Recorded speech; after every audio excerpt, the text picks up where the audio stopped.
Hello everyone, tarot with M Singh में ma'am Singh आप सभी का बहुत बहुत स्वागत करती हूँ। हमेशा की तरह मैं आ गई हूँ आपके पर्सन की करंट एनर्जीज़ के साथ। देखते हैं कलेक्टिव लेवल पे आपके पर्सन की करंट एनर्जीज़ क्या है, सबकॉन्शियस माइंड में क्या चल रहा है, इमीडिएटली क्या एक्शन एक्सपेक्टेड है। शुरू करते हैं आज के रीडिंग लेके प्रभु का नाम। हर हर महादेव, जय हो शिव शक्ति, जय हो राधे कृष्णा, जय हो मेरे भाई। सबसे पहले मेजर अरकाना से हम देखेंगे आपके पर्सन की करंट सिचुएशन, क्लैरिफाई करेंगे टैरो से, उसके बाद देखेंगे उनकी feelings, then next action, last मिलेंगे एंजल्स की तरफ से गाइडेड मैसेजेस। किसी एक कार्ड को गैस करना हो तो गैस कर लीजिए, कमेंट सेक्शन में लिख दीजिए।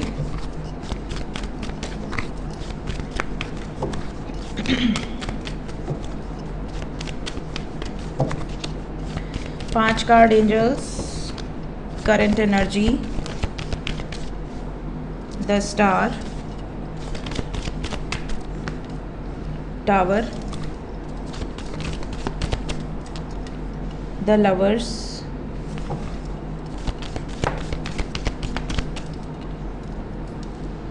Hermit,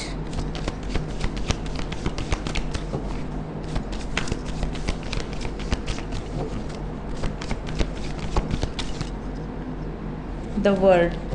bottom of the deck से है व्हील ऑफ फॉर्च्यून। अभी 2 दिन पहले एक रीडिंग में मैंने अपनी चैनलिंग बताई थी, अगर आप में से जिन्होंने भी देखा हो, मैंने पानी से रिलेटेड चैनलिंग बताई थी। इवन मैंने अनएक्सपेक्टेड में एक थंबनेल लगाया था जो चैनल्ड हुआ था, बर्फ़ जैसी जगह और बीच बीच में पानी जैसा थंबनेल लगाया था। और तिब्बत में ग्लेशियर जो है वो पिघला है और तिब्बत का ग्लेशियर पिघलकर नेपाल की तरफ आया है। और मुझे अभी पता चला थोड़ी देर पहले कि नेपाल में बहुत बड़ा एक तरह से आप कह लो कि बाढ़ जैसी सिचुएशन आई है। और कुछ लोग उसमें लिख रहे हैं कि हज़ारों लोग बह गए, कई गांव बह गए। कुछ लोग कह रहे हैं कि कुछ लिमिटेड अमाउंट में नुकसान हुआ है। अभी तो कुछ पता नहीं चलेगा, बट बहुत ही भयानक सिचुएशन देखने मिल रही है वीडियोज़ में, क्योंकि जब भी बहुत सारे लिंक्स आने लगते हैं कि मैम ऐसा ऐसा हो गया, तो अलग अलग वीडियोस जो आ रहे हैं, तो please pray for Nepal. Nepal में बहुत सारे भारतीय हमेशा जाते हैं। और अभी अभी एक न्यूज़ देखी मैंने जिसमें मेंशन था कि 105 भारतीय हैं जो मिसिंग हैं। तो आप सोचिए कि यहाँ से कोई परिवार वहाँ दर्शन पूजा करने गया हो और ऐसी सिचुएशन सडनली, उस परिवार पे क्या बीत रही होगी, वहाँ जो लोग रह रहे हैं उन पे क्या बीत रही होगी। बहुत ही भयानक सिचुएशन है। प्लीज़ प्रे फॉर नेपाल और जो वहाँ पे लोग हैं, अपने लोग, सबके लिए प्रे कीजिए। टावर का कार्ड यहाँ से आया है तो उसी से मुझे एनर्जी रियलाइज़ हो गई कि यार चैनलिंग हुई थी। मैंने अभी आपसे 2 दिन पहले भी बताया था कि बहुत भयानक चैनलिंग है, भगवान न करे सच हो, और वो सच हो गई। बहुत पावरफुल एनर्जीज़ होती हैं डिवाइन। जब आप अलाइनमेंट में होते हैं तो आपको कहीं ना कहीं कोई मैसेज मिल जाता है। बस उसके बाद हम यही प्रे करते रहते हैं कि ये सच ना हो, लेकिन जो चीज़ें होने वाली होती हैं वही चीज़ें चैनल्ड होती हैं, है कि नहीं। नॉर्थ दिशा आई भी थी इस बार अनएक्सपेक्टेड में, है ना। माउंटेन्स भी आया था। तो बहुत सारे लोगों का लिंक लगातार आ रहा है। मुझे पता चल गया है, अब व्हाट्सएप पे काफ़ी लिंक्स आ रहे हैं। चलिए, एनर्जी की बात करें आपके पार्टनर की, तो होप के साथ टावर आया हुआ है लव लाइफ को लेकर। कहीं ना कहीं इनकी जितनी भी उम्मीदें थी ना, वो चूर चूर हो गई हैं। The star tower with the lovers and then the condition is hermit. बिल्कुल, जब इंसान बहुत ज़्यादा उम्मीद लगा लेता है किसी से और वो उम्मीदें टूटती हैं तो दर्द होता है। तो कहीं ना कहीं आपके पर्सन की एनर्जी में दर्द है, तकलीफ़ है, किसी बात को लेकर बहुत ज़्यादा परेशान हैं। और इन्हें ऐसा भी लग रहा है कि पता नहीं भाग्य में क्या है क्या नहीं है। हर कोई अपना भाग्य नहीं देख सकता, ना प्रेडिक्ट कर सकता है, लेकिन एक उम्मीद होती है कि भगवान मेरी लाइफ में सब अच्छा अच्छा हो। मेरी लाइफ में, मेरे करियर में, मेरी पर्सनल या लव लाइफ या मैरिड लाइफ में सब अच्छा हो। सबको यही प्रार्थना करता है। बट अगर उसकी लव लाइफ या मैरिड लाइफ में एक के बाद एक के बाद एक के बाद प्रॉब्लम्स आ रही हों, और प्रॉब्लम्स ऐसी भी ना हो कि मतलब उनको कंट्रोल किया जा सके, उनको बैलेंस किया जा सके। वैसे तो देखिए ऐसी कोई विपत्ति नहीं जिसका निष्कर्ष नहीं, शांत दिमाग से बैठ के हर प्रॉब्लम का सल्यूशन निकाला जा सकता है। बट कई बार इंसान की परिस्थितियाँ अलग अलग होती हैं, वो चाहकर भी उसके हाथ में कुछ चीज़ें नहीं होती हैं, और वो सिर्फ रोने के सिवा या परेशान होने के सिवा और कुछ नहीं होता। तो यहाँ पर वो सिचुएशन, वो मजबूरी, वो लाचारी फील हो रही है। लव लाइफ में या मैरिड लाइफ में कुछ चीज़ें चेंज करना चाहते हैं, कुछ चीज़ें करेक्ट करना चाहते हैं, बट हाथ में नहीं है, नहीं हो पा रहा, बल्कि चीज़ें और वर्स्ट होती जा रही हैं। ठीक करने भी जा रहे हैं तो सिचुएशन और ज़्यादा ख़राब हो जा रही है, जिस वजह से बहुत आइसोलेटेड फील कर रहे हैं। इन्हें ऐसा लग रहा है मुझे कोई समझ नहीं सकता, मुझे कोई जान नहीं सकता, मेरी जो भावनाएं हैं उनको कोई भी परख नहीं सकता, तो क्या किया जाए। ये वाली सिचुएशन है, बड़ी कश्मकश वाली सिचुएशन यहाँ पर दिख रही है। Let's clarify each and every card ताकि हमें और ज़्यादा क्लैरिटी मिले।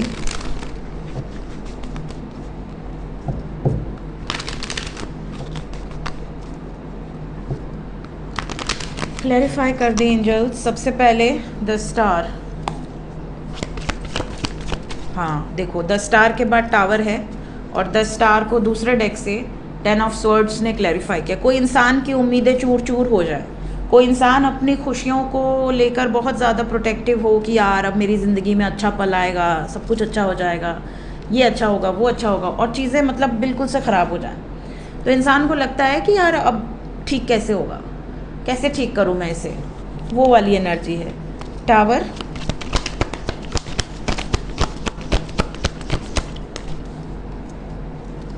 टावर, द स्टार के बाद टावर आया है, और टावर को द स्टार ने क्लैरिफाई किया है। ये अभी भी उम्मीद तो टूटी है, बहुत सारी उम्मीदें टूटी है इनकी, लेकिन स्टिल इनके अंदर हिम्मत है, अभी हिम्मत नहीं टूटी है, वापस से खड़े होने की, वापस से ट्राई करने की, वापस से प्लान करने की अभी हिम्मत है। द लवर्स, थर्ड पार्टी के कारण प्रॉब्लम आ रही है ज़्यादातर, स्पेशली आपके परिवार से, इनके परिवार से, या कोई ऐसी सिचुएशन है जिसकी वजह से they are facing all these problems. लेकिन इनको लगता है कि मैं अभी भी बिंदास तरीके से प्रॉब्लम्स को सॉल्व कर सकता हूँ या कर सकती हूँ, बस थोड़ा सा लोगों के बारे में कम सोचना पड़ेगा। जो इंसान लोगों के बारे में ज़्यादा सोचता है वो ज़्यादा परेशान होता है, जो इंसान किसी के बारे में नहीं सोचता, सिर्फ अपने बारे में सोचता है, वो ज़्यादा खुश होता है। यहाँ पर ऐसी एनर्जी है जैसे अब मैं अपने बारे में सोचूंगा या सोचूंगी। Now I am becoming selfish, अपनी प्रायोरिटीज़ को लेकर अब मुझे सेल्फिश होना पड़ेगा, ये एनर्जी यहाँ पर दिख रही है। हर्मिट, प्यार में ही हार रहे हैं, emotionally they are not well. बाहरी तौर पर ये अपने आप को बहुत मजबूत दिखाने की कोशिश कर रहे हैं, बट मजबूत है नहीं, emotionally they are not well. The word को द लवर्स ने क्लैरिफाई किया। आप दुनिया है इनकी, आपके साथ कंप्लीशन चाहते हैं, बट समय पे समय लग रहा है, जितना ही जल्दी चाहते हैं उतना ही डिले हो रहा है, जिस वजह से ये परेशान है। Wheel of Fortune, wheel of Fortune को क्लैरिफाई किया है टावर ने। देखिए, इन्हें ऐसा लग रहा है कि अब कुछ लोग मेरी डेस्टिनी डिसाइड नहीं करेंगे, है कि नहीं, मेरा भाग्य मैं खुद लिखूंगा या खुद लिखूंगी। कुछ लोग गद्दी पर बैठकर मेरी डेस्टिनी डिसाइड नहीं कर सकते, मेरा भाग्य का निर्णय नहीं ले सकते। ये एनर्जी है आपके पर्सन की, मेरा भाग्य मैं ही लिखूंगा या मैं ही लिखूंगी, ये वाली एनर्जी है। व्हील ऑफ फॉर्च्यून के नीचे है डेविल। देखिए, स्टबन एनर्जी है, अनकन्वेंशनल वे से अपने भाग्य को लिखना, लोगों के अगेंस्ट जाकर अपनी डेस्टिनी को चेंज करना, ये वाला डेडिकेशन है आपके पर्सन की एनर्जी में। लेकिन energy is heavy, energy heavy है। और अब ग्रहण की एनर्जी हम देखेंगे, क्योंकि ऐसा लग रहा है ग्रहण का इफ़ेक्ट नेगेटिव ज़्यादा है, तो पहले से ही बता रही हूँ ताकि आप लोग अवेयर रहें और ग्रहण को बहुत लाइटली ना लें, क्योंकि ग्रहण की एनर्जीज़ हैवी हैं। देखते हैं फीलिंग्स क्या हैं।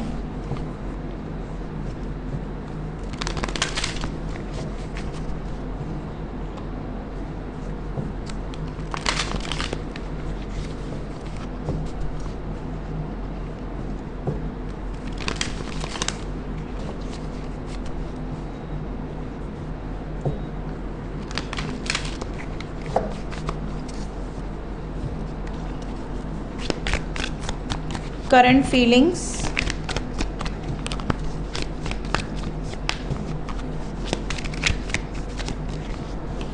प्लीज़ बताएं एंजल्स मेरे व्यूवर्स को लेकर उनके पर्सन की फीलिंग्स क्या हैं इस वक्त।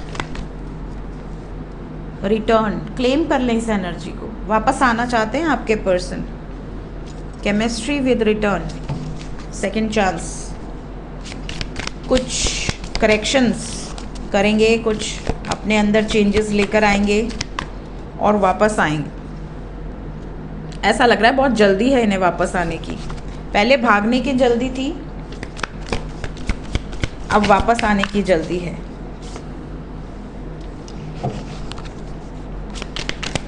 तीन कार्ड और ज़्यादा आ गए। बॉटम ऑफ द डेक है 1 डे।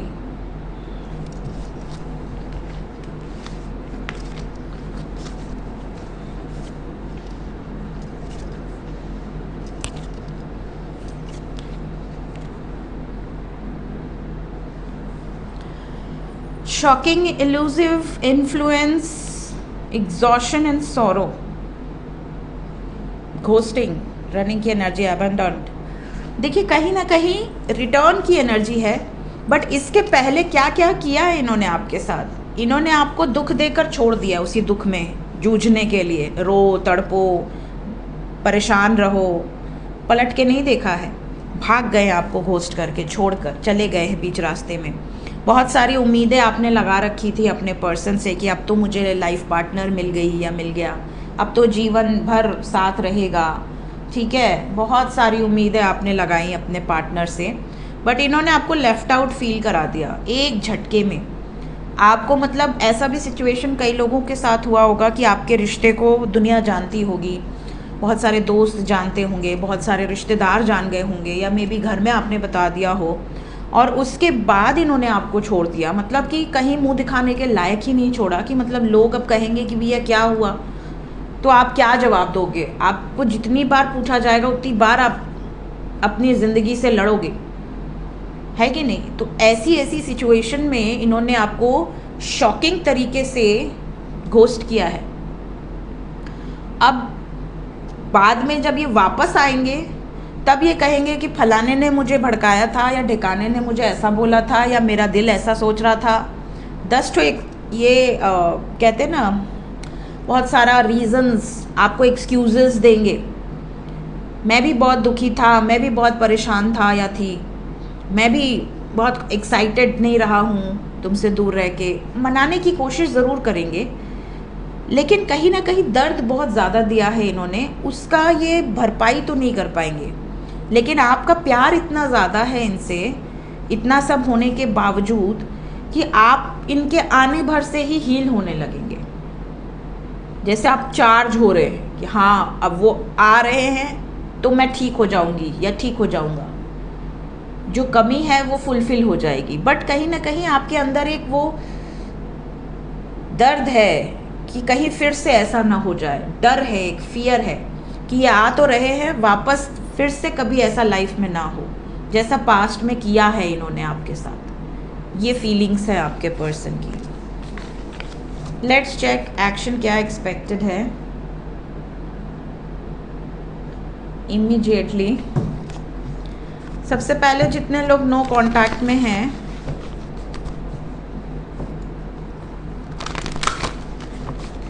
नो कांटेक्ट वालों के लिए इमीडिएट एक्शन क्या एक्सपेक्टेड है। अभी डिस्कनेक्ट रहेंगे, अभी बहुत ज़्यादा कांटेक्ट की एनर्जी नहीं है। कम से कम 40 आवर्स तक थोड़ा सा आपको सब्र रखना होगा। बहुत कम चांसेस हैं कि 40 घंटे के अंदर किसी के पार्टनर वापस आएंगे। ज़्यादातर लोगों के पार्टनर अभी डिस्कनेक्टेड ही रहेंगे। जब तक इस ट्रैप्ड सिचुएशन से कम्प्लीटली बाहर नहीं आ जाते तब तक आपको पेशेंस रखना पड़ेगा। होप है आएंगे, बातचीत होगी, आएंगे, सब कुछ होगा, लेकिन अभी जानबूझकर आपसे डिस्टेंस बनाएंगे, जानबूझकर आपसे दूरी बनाएंगे। यहाँ चंद्रमा है, यहाँ डेविल है। ग्रहण के बाद पॉसिबिलिटी हो सकती है, ग्रहण के पहले तो नज़र नहीं आ रहा कम्युनिकेशन। थोड़ा अभी आपको सब्र रखना होगा। नो कांटेक्ट में जितने लोग हैं, की पेशेंस। पॉजिटिव अफर्मेशंस यूज़ करिए अगर आप चाहते हैं वो आ जाएं। जो लोग कांटेक्ट में हैं उनके लिए कोई वार्निंग तो नहीं है, नहीं कोई वार्निंग नहीं है, लेकिन पेशेंस रखना बहुत ज़रूरी है। गुस्से पर कंट्रोल रखिएगा। ग्रहण क्या है, चंद्रमा पर जब ग्रहण लगता है तो मन जो है वो बहुत नेगेटिव एक्सट्रीम पे जाके सोचता है। पॉजिटिव सोचेगा तो भी एक्सट्रीम पे सोचेगा, नेगेटिव सोचेगा तो भी एक्सट्रीम पे सोचेगा। यहाँ 222 की एनर्जी है। आप यूनियन में हैं और यूनियन में ही रहेंगे, लेकिन एक ही चीज़ आपको परेशान कर सकती है, एक फिनेंशियल सिचुएशन, दूसरा शक, इल्यूजन से आपको बचना है, शक से बचना है, ठीक है। Keep patience. ग्रहण और ग्रहण के 2 दिन बाद तक पेशेंस रखिएगा। अभी फ़िलहाल 2 दिन कोई वार्निंग नहीं है, 2 दिन सब कुछ ठीक है, बैलेंस्ड है। पेशेंस रखना है, लेकिन जल्दी पैनिक नहीं होना है, ठीक है। एंजल्स क्या बताना चाहते हैं इस वक्त आपसे? एंजल्स की तरफ से गाइडेड मैसेज क्या है? पहला मैसेज है, बहुत सारे लोग ऐसे हैं जो अपने डार्केस्ट पीरियड में हैं, बहुत ही ज़्यादा लाइफ में आपको अंधेरा फील हो रहा है, आपको ऐसा लग रहा है कि इस टाइम कोई मुझे गाइड नहीं कर रहा, कोई मेरी हेल्प नहीं कर रहा, बट कोई ना कोई ऐसी एनर्जी आपके आसपास ज़रूर है जो आपकी मदद कर रही है, डायरेक्टली या इनडायरेक्टली। या तो डायरेक्टली आपको बताएगी या इनडायरेक्टली वाया किसी के थ्रू आपके जवाब मिल जाएंगे आपको। जैसे फॉर एग्ज़ाम्पल आप ये रीडिंग देख रहे हैं और आपको कोई सवाल के जवाब मिल गए हों, ठीक है, तो डायरेक्टली या इनडायरेक्टली आप तक आपको गाइडेंस कैसे पहुंचानी है वो एंजल्स का काम है, वो पहुंचा देते हैं। एंजल्स आपको ये भी कह रहे हैं कि जब प्रॉब्लम्स बहुत ज़्यादा हो तो उन प्रॉब्लम्स के ऊपर जाकर आप उस प्रॉब्लम से बच सकते हैं। उसी प्रॉब्लम में उलझे रहेंगे तो आप उस प्रॉब्लम से निकल नहीं पाएंगे।